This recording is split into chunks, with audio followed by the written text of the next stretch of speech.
दिल्ली में शराब खरीदने का अनुभव काफी हद तक बदलने वाला है। राज्य सरकार की आबकारी नीति 2021-22 में शराब की दुकानों को और बेहतर सुविधाजनक बनाने पर जोर है। शराब की हर दुकान को एयर कंडीशन की व्यवस्था करनी होगी।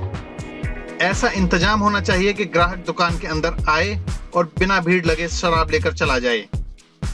लाइसेंस लेने वालों को यह भी तय करना होगा कि उनकी दुकान के आसपास स्नैक्स या खाने पीने के सामान की दूसरी दुकान ना हो। इससे दुकान के बाहर ही शराब पीने वालों पर लगाम लगेगी। दिल्ली की नई आबकारी नीति सोमवार को सार्वजनिक की गई है। नई नीति में पहले से तय 32 जोन्स में लाइसेंस के लिए दिल्ली सरकार टेंडर निकाल चुकी है। नई पॉलिसी में होटलों के बार, क्लब्स और रेस्टोरेंट को रात 3 बजे तक ओपन रखने की छूट दी गई है। वे छत समेत किसी भी जगह शराब परोस सकेंगे। अभी तक खुले में शराब परोसने पर रोक थी। बार में किसी भी तरह के मनोरंजन का इंतजाम किया जा सकता है। इसके अलावा बार काउंटर पर खुल चुकी बोतलों की शेल्फ लाइफ पर कोई पाबंदी नहीं होगी।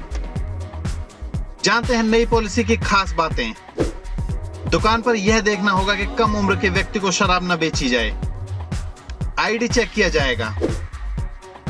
शराब की दुकान के बाहर स्नैक्स या खाने पीने की दुकान नहीं खुल सकेगी ताकि खुले में शराब पीना कम हो। सरकार किसी भी शराब की दुकान की मालिक नहीं होगी। पॉलिसी में प्राथमिकता कंज्यूमर की चॉइस और ब्रांड की उपलब्धता पर देनी है। स्मगलिंग और बूटलेगिंग रोकना है। दिल्ली में शराब की दुकानें इस तरह से हों कि कोई इलाका छूट ना जाए और कहीं ज्यादा दुकानें ना हो जाएं। ई टेंडरिंग के जरिए हर जोन ऑपरेटर के लिए नया L7Z लाइसेंस होगा। अब जानते हैं दिल्ली में शराब के दीवानों के लिए क्या बदल जाएगा। हर दुकान पर वॉक इन जैसा अनुभव देना होगा। इसी मकसद से दुकान को डिजाइन करना होगा। ग्राहकों को दुकान के बाहर भीड़ लगाने की इजाजत नहीं होगी। हर ग्राहक दुकान के भीतर आएगा, शराब चुनेगा और दुकान के भीतर ही लेन देन पूरा होगा।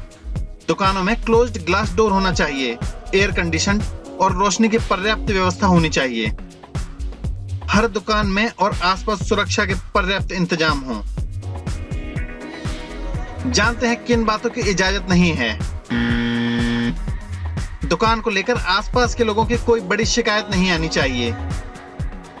दुकान के चलते आसपास रहने वालों को कोई समस्या ना हो। ग्राहकों को कोई खास ब्रांड खरीदने के लिए ना कहा जाए। दुकान के बाहर किसी भी तरह की ब्रांडिंग नहीं होगी। इस तरह दिल्ली में शराब पीने के अनुभव को बदल देने की तैयारी है। हर दुकान को एयर कंडीशन रखना होगा। दुकान के अंदर और बाहर CCTV कैमरे लगाने होंगे।